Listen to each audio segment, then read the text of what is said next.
akhirnya kita yang tinggi. Tapi begitu Pak Fajar naik dan saya naik, ternyata BI disediakan untuk kami berdua.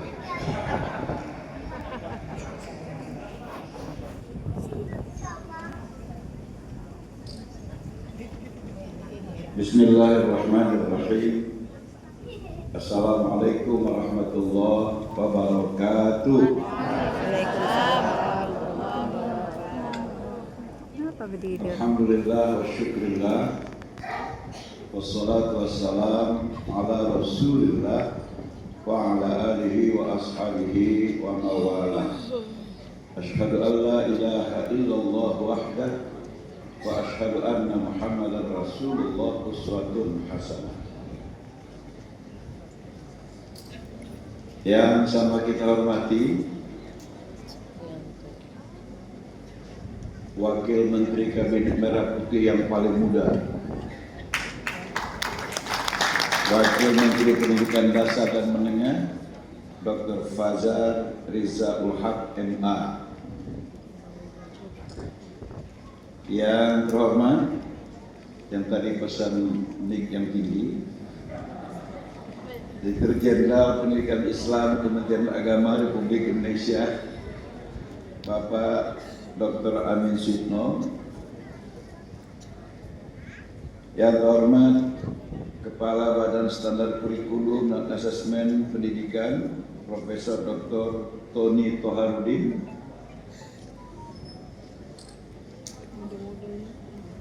Yang terhormat Direktur Pendidikan Agama Islam Kementerian Agama Dr. M. Munir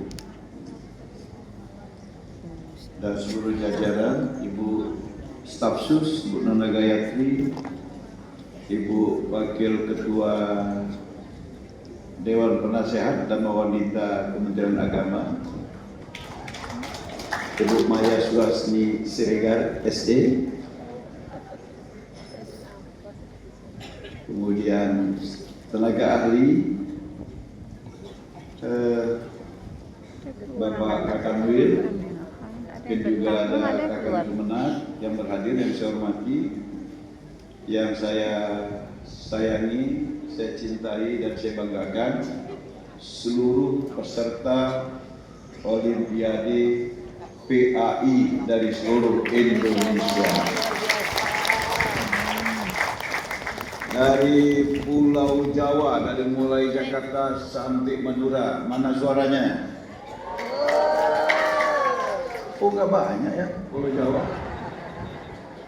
Dari Pulau Sumatera,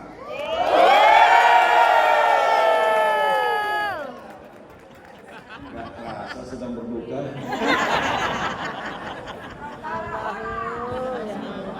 Dari Pulau Kalimantan, dari Pulau Sulawesi. Sulawesi nggak berapa banyak pun suaranya lebih keras. Karena tahu menterinya dari Sulawesi. Dari Maluku. Bunyinya ya. Dari Papua. Dari NTB dan NTB. Dari mana yang belum saya sebut? Bali. Udah ya semua?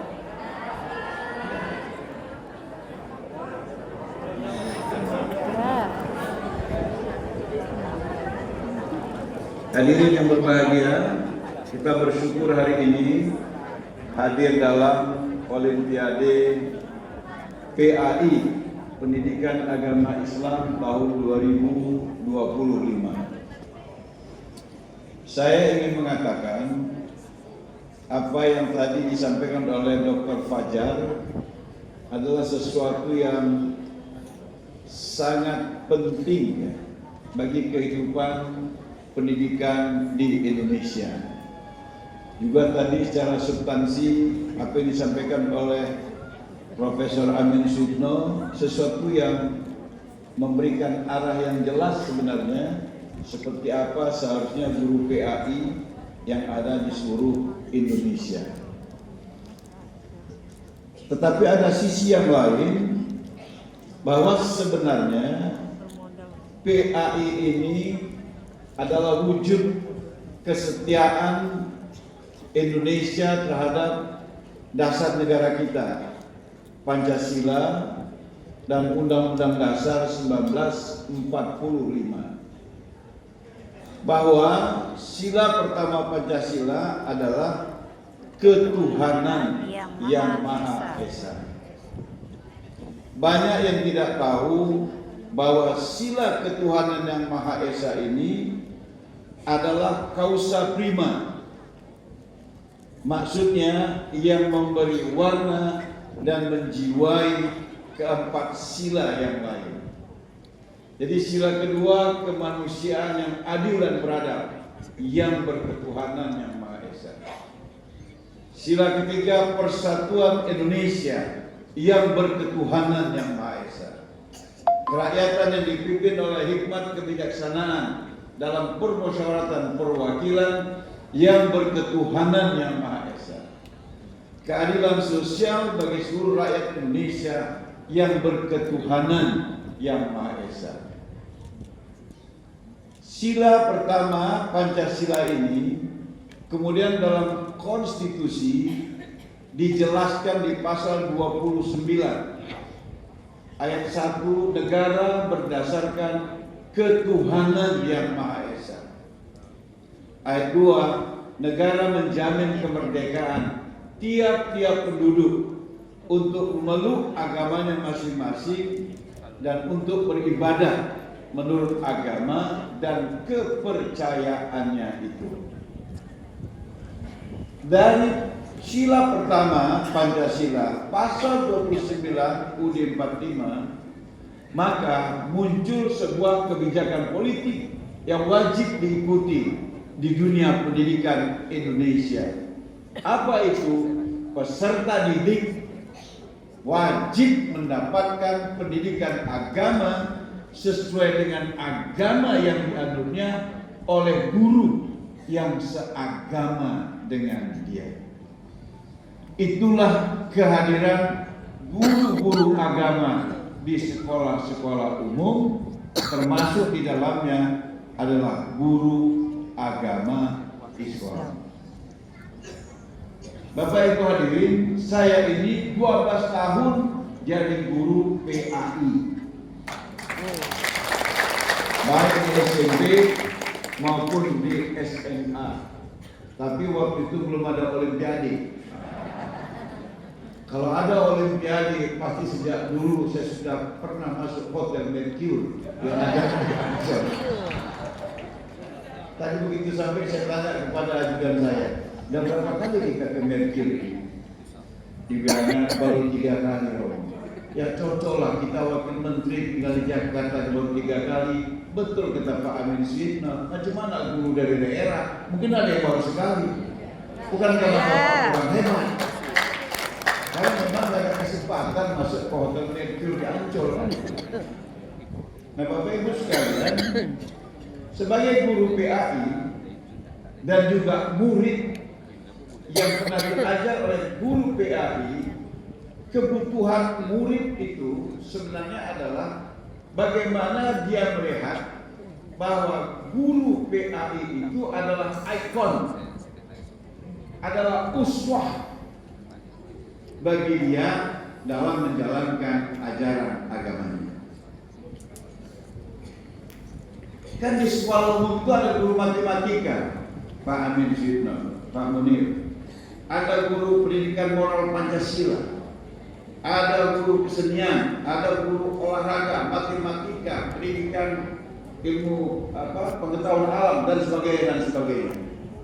Saya kasih tahu kepada kita guru-guru, yang dibahas murid-murid itu adalah penampilan guru agamanya itu. Kurasa lebih cocok guru Kristen itu jadi guru agama ya. Nah, mukanya simpati, nggak kayak guru agama kita. Asal datang hijabnya nggak tanggung, udah pecinya jelek. Jadi bapak pakai peci jelek pun diperhatikan murid itu. Apalagi kalau gosokkan celana bapak ini 2 macam rel kereta api. Padahal yang mengajarkan keindahan itu kan ajaran Islam. Tapi itu tengok bapak Siregar itu tak ada api celananya.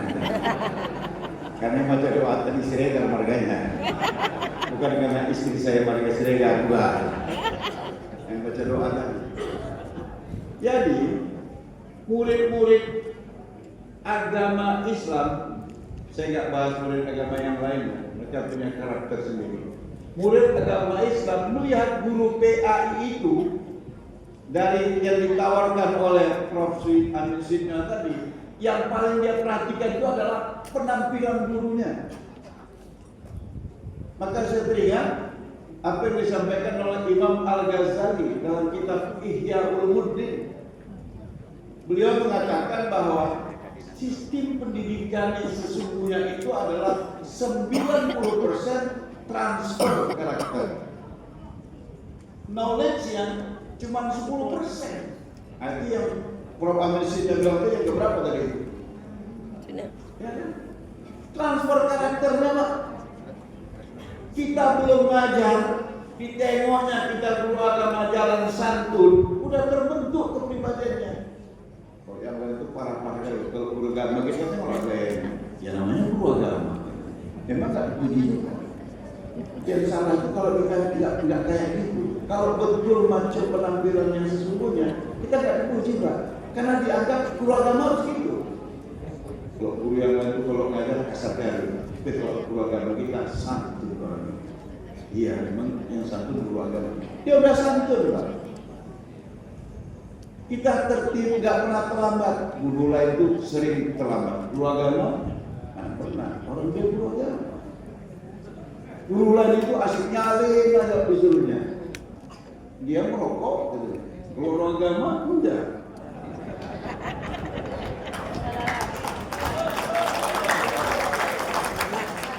Ini sambil mengirim pesan apa kita sudah begitu itu Mas aku. Nah Bapak Ibu sekalian, jadi transfer karakter kita belum ngajar. Anak didik kita sudah terbentuk kepribadiannya hanya karena melihat penampilan guru agama. Jadi kalau Bapak lihat saya penampilan agak rapi karena saya guru agama. Guru PAI. Apalagi sekarang istri saya guru Sirela. Lebih rapi lagi. Bapak Ibu sekalian, kemudian pembacaan ayat. Ya. Jangan sampai guru matematika lebih fasih tidaknya membaca ayat ketimbang guru agama. Itu jadi pergunjingan. Jangan sempat jilbab guru matematika lebih bagus ketimbang jilbab guru agama. Ini kan ada jilbab yang gaya ditaruh sini aja ya. Padahal jilbab itu kan harus menutup dada. Kalau jilbab guru matematika syar'i. Jilbab guru agama modi. Dr. Fajar, aku nggak pandai pidato ilmiah. Karena guru agamanya lebih pandai merepet ketimbang ilmiah. Kalau kita dengar pidato Dr. Fajar, saya ada 2 kali dengar pidato dia, pasti saya terkesima. Memang dia memilih diksi kata-kata itu bagus semuanya. Cocoklah dia Kementerian Diktasnya. Kalau guru agama, Pak Dokter, nggak bisa gitu. Mesti merepet awal dulu berhenti orang itu. Nah karena itu, saya mengapresiasi acara ini. Ya, bukan karena perlombaannya menurut saya, tapi diberi kesempatan kepada guru, kepada mahasiswa, kepada siswa dari SLTA, SLTP sampai SD dan TK untuk mengaktualisasi pemahamannya. Karena saya dulu agak terasa saya lebih sopan Pak di sekolah itu. Kenapa? Karena saya juara 1 azan. Karena juara 1 azan agak sopan saya jalan. Karena kalau ada di sekolah di sekolah pasti cari itu Muhammad Safi, suaranya bagus katanya. Kemudian kalau ada salat berjemaah, saya juga jadi imam. Karena saya juara 1 sholat subuh. Karena hafal doa kunut. Yang lain bacaannya bagus, tapi karena dia nggak pandai baca doa kunut, juara 2. Jadi kalau di Medan Dr. Fajar, alumni Darussalam bisa juara 1. Tapi kalau sudah nggak lagi Darussalam, nggak bisa juara 1 karena nggak bisa doa kunut lagi. Agak terbimbing saya dengan titel juara yang saya dapatkan karena mengaktualisasikan pemahaman keagamaan yang ada pada saya. Jadi saya melihat seperti itu.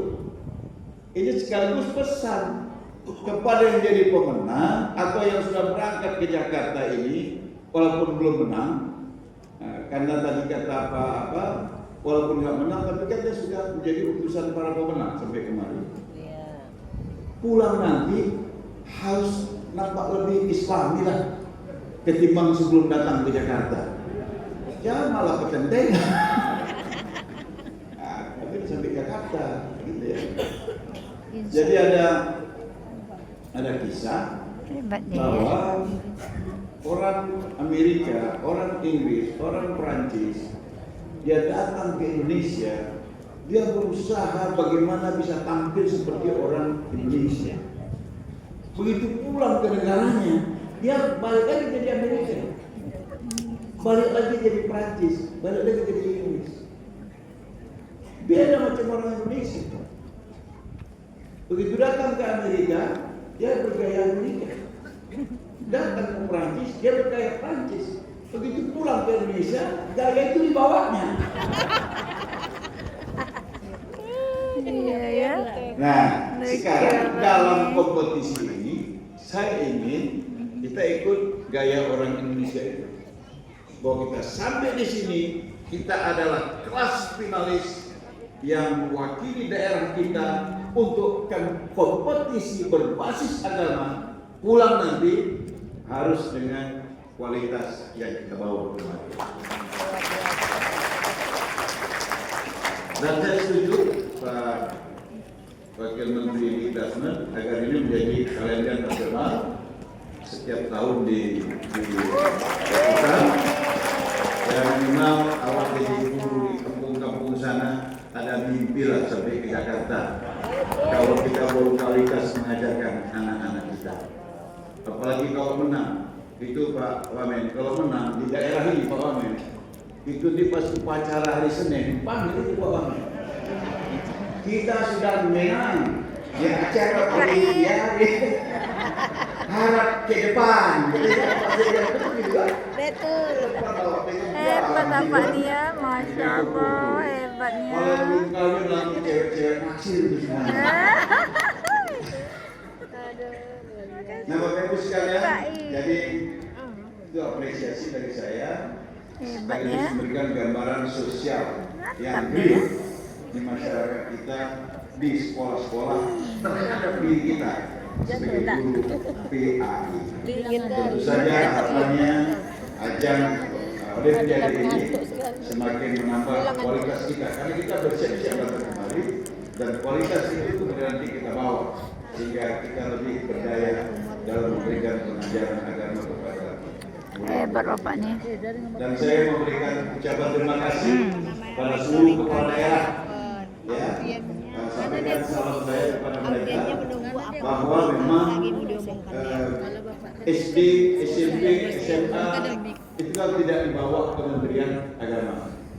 Jadi tadi kata Pak Wamen bahwa guru PAI ini rumahnya di Kementerian, di Kasmen, KTP-nya Kementerian Agama.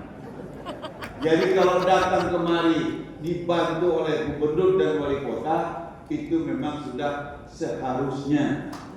Ya, syukurlah Kementerian Agama masih mengutus yang ber-KTP Kementerian Agama bertugas di rumahnya kepala daerah, wali kota, dan bupati itu serta gubernur. Kalau tidak, mereka akan susah untuk memberikan sebuah pelatihan agar ada guru yang mereka produksi sendiri. Jadi mereka tinggal menerima saja. Harapan kita ke depan bukan cuma difasilitasi ongkos dan sebagainya, juga uang saku lah. Agar mereka datang ke Jakarta, pulang dari hotel masih sempat ke Blok M, ya kan? Atau ke Mangga 2. Atau kemana saja belajar itu? Tanah Abang. Saya kalau pura-pura nggak ingat, Tanah Abang. Saya hafal semua. Nah, tapi jangan lupa kalau berhasil, Tanah Abang. kepala daerah yang sudah membantu kita persembahkan apa yang sudah kita dapat di sini, walaupun jual atau tidak, tetap memberikan laporan agar hubungan yang baik itu ke depan akan lebih ditingkatkan. Karena ada rencana yang sangat positif dari Kementerian Agama agar ke depan pemerintah daerah bisa secara resmi mengalokasikan bantuannya secara resmi di APBD untuk kemajuan pendidikan agama di daerahnya masing-masing. Mungkin daya tarik itu akan semakin kuat kalau kesantunan Bapak Ibu, prestasi Bapak Ibu kembali ke daerah bisa mereka rasakan, sehingga itu memberikan apresiasi kepada mereka untuk mau mengalokasikan anggaran bantuan pendidikan keagamaan di daerahnya masing-masing. Saya kira demikian. Terima kasih Pak Dirjen, terima kasih Pak Direktur, Pak Wamen, Pak Tony, dan semuanya yang berhadir. Dan pakai dibuka dulu. Atas nama Kementerian Agama Republik Indonesia, maka Olimpiade PAI tahun 2025 dan ucapan Bismillahirrahmanirrahim secara resmi saya nyatakan dibuka. Dengan mohon maaf, Nasrullah wa fathul qarib, billahi taufiq wal hidayah, wallahu afiq ila aqwamit thariq. Wassalamualaikum warahmatullahi wabarakatuh. Izin kepada Bapak Wakil Menteri Agama Republik Indonesia, Wakil Menteri Agama Republik Indonesia akan melanjutkan untuk opening ceremony secara simbolis bersama dengan tamu kehormatan lainnya. Mohon perkenan untuk dapat turut bergabung di atas panggung kepada Wakil Menteri Pendidikan Dasar dan Menengah Republik Indonesia, Dr. Fajar Reza Ilham MSA, kemudian juga MA, maksud kami, Direktur Jenderal Pendidikan Islam Kementerian Agama Republik Indonesia, Profesor Dr. Amin Suirno MAG, Direktur Pendidikan Agama Islam Direktorat Jenderal Pendidikan Islam Kementerian Agama Republik Indonesia, Bapak M. Nurul SAG MA, kemudian dengan perwakilan peserta dan para dewan juri, mohon berkenan untuk dapat turut bergabung di atas panggung. Kepada dewan juri, kemudian juga perwakilan peserta, silakan. Izin kepada rekan-rekan media untuk dapat mengambil posisi untuk dapat mengabadikan momen bersejarah hari ini.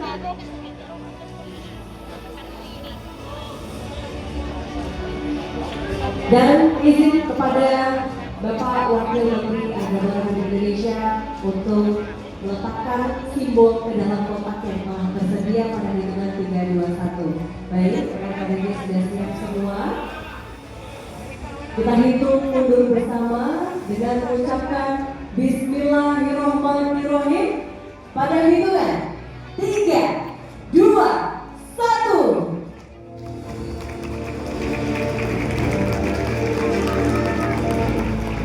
Dan dengan ini acara Grand Final Olimpiade PAI dan Semangat Lomba PAI 2025 telah resmi dimulai. Dan sebagai simbol kembali, kami mohon berkenan kepada Wakil Menteri Agama Republik Indonesia beserta dengan Wakil Menteri Pendidikan Dasar dan Menengah Republik Indonesia untuk dapat melakukan simbolis mengalungkan ID card kepada perwakilan Dewan Juri dan juga perwakilan peserta. Ini adalah dua perwakilan yang mewakili Dewan Juri.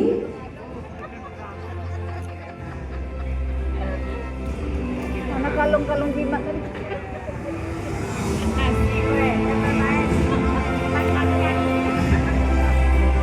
Kemudian pengalungan ID diwakili oleh dua perwakilan peserta kita